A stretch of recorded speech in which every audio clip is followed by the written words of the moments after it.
Olá!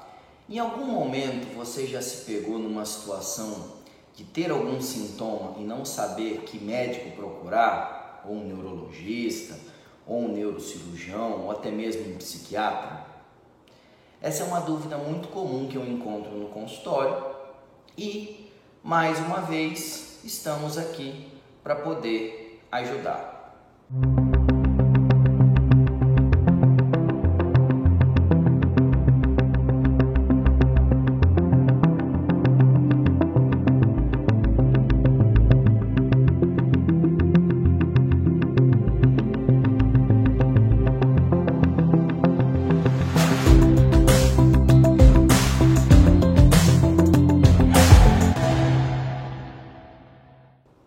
Meu nome é Daniel Calegari Pereira, sou neurocirurgião do Instituto de Neurocirurgia Capixaba e, em parceria com a Clínica Evoluir e o Instituto Bioset, estamos desenvolvendo um programa de conscientização dos pacientes para o entendimento do seu problema de saúde e principalmente para você entender o melhor médico e o melhor tratamento a ser feito.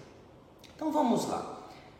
Imagina uma condição hipotética para ficar fácil a gente entender que médico procurar. Vamos pensar então numa mulher de 60 anos, pós-menopausa, com hipertensão, diabetes, que nesse período de pandemia teve a infelicidade de ter um acidente, escorregou, bateu a cabeça, teve um discreto perda de consciência na hora, mas enfim. E ela vem tendo um quadro de piora das dores de cabeça, ela já vinha tendo uma dor de cabeça prévia, mas uma dor de cabeça que não vem melhorando com as coisas, mas também tem uma angústia muito grande, uma depressão, uma ansiedade, está desanimada para fazer as coisas. E aí vem a pergunta, que médico procurar? Vou procurar um neurologista, vou procurar um neurocirurgião, vou para um psiquiatra. Isso é uma dúvida comum, que eu vejo no consultório. E como é que normalmente a gente faz isso dentro do instituto? Tá?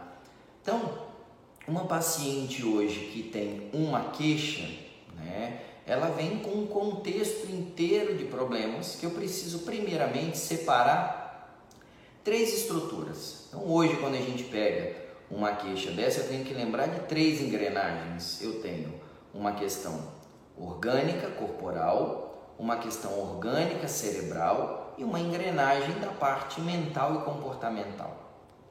Então isso é interessante a gente separar, porque isso é importante na distinção. Então hoje uma paciente dessa que chega no meu consultório, obrigatoriamente um dos exames que ela vai fazer são exames para eu avaliar a estrutura do cérebro. Então, uma ressonância magnética do crânio, com exames para eu avaliar as artérias cerebrais, as veias cerebrais. Para quê? Para eu separar doenças potencialmente cirúrgicas. Por exemplo, o hematoma subdural crônico, que é um sangramento crônico na cabeça que pode causar dores de cabeça progressiva, alterações do comportamento e do humor, tipo depressão, e o tratamento disso é cirúrgico, não é medicamentoso. Porém, suponhamos que essa paciente tem uma estrutura cerebral normal, adequada para a idade. A equipe neurológica ela vai avaliar essa paciente por conta de outros problemas. Por quê? Eu posso ter transtornos vitamínicos, eu posso ter transtornos hormonais, por exemplo, hipotireoidismo, eu posso ter alterações hormonais relacionadas à menopausa e isso causar uma descompensação da dor de cabeça, e alterações do humor, como ansiedade, depressão, pânico, e o tratamento disso basicamente é o ajuste dessa questão metabólico-hormonal. Porém, eu posso ter uma paciente que tenha estrutura cerebral normal, esteja adequadamente ajustada à questão corporal, alimentação, atividade física, hormônios, e mesmo assim ter um problema da esfera mental. O tratamento disso e a avaliação disso é com o psiquiatra. Então, assim, a primeira coisa é desmistificar a ideia de que psiquiatra é médico de doido. Não existe isso, gente. Hoje as engrenagens elas se comunicam, tá? Então existe uma inter-relação da atividade de cada especialidade dessa, mas a estrutura mental hoje ela tem substrato anatômico como um órgão semelhante ao cérebro e ao coração. Então, se eu tenho um especialista da estrutura da mente, ele tem que ser usado para ajustar isso daí, porque eu posso ter um transtorno da estrutura mental momentâneo. A gente está observando muito isso num contexto de pandemia por conta da reclusão, da perda do contato social, dos problemas relacionados à parte profissional, financeira, esse caos mundial, e pessoas hoje com problema até então não tinham. Então isso daí é importante, eu preciso separar o joio do trigo.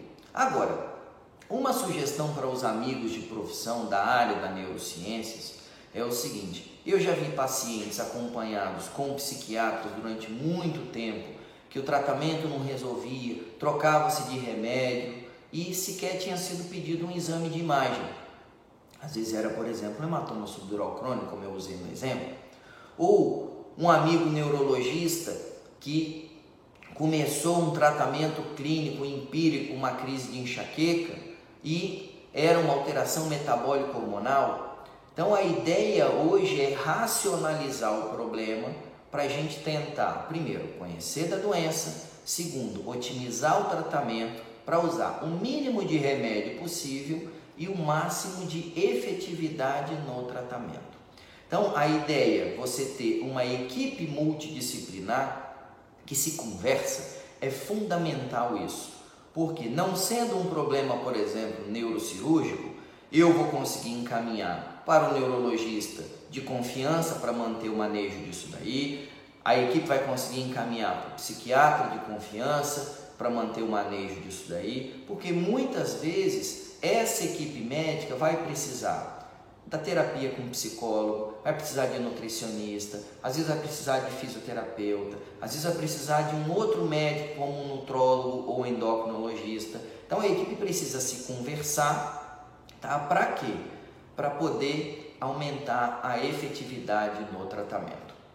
Tomara que eu tenha ajudado, tá? Não perca a oportunidade de se inscrever no nosso canal, curte o vídeo se você gostou, ativa o sininho de notificação, que isso é muito importante para a gente ajudar outras pessoas.